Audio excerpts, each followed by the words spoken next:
Ике бала үстерүче Илнур һәм Роза Кәримовлар моннан 3 ел элек гаиләне ишәйтергә дигән карарга килә. Шулай итеп, аларның гаиләләрен абыйлы сеңле Вакитовлар үз итә.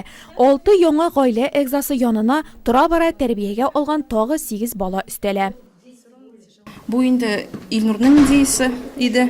Хәзергә шулай президентка малайлар инде аны поддержали в этом вопросе. Шулай утырып миңа әйтмичә алар яздылар инде. Менә хәзер шул хат нашел отклик.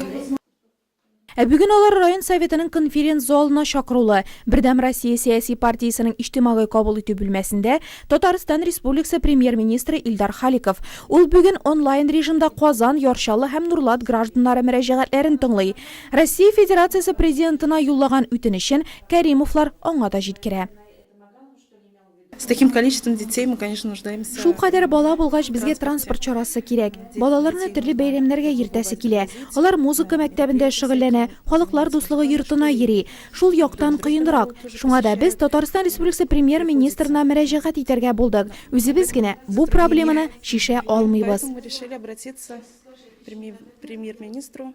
Кәримовларның 2 уллары студентлар. Быел җәй ел хәйриячесе республика конкурсы нәтиҗәләре буенча бирелгән юллама белән балалары Кырымда ял иткән. Көндәлек мәшәкатьләрдә дә транспортсыз булмый. Аларның гызыренә Татарстан Республикасы премьер-министрының җавабы булай булды. Я обращусь к Наилю Павловичу, я уверен, он обязательно поддержит.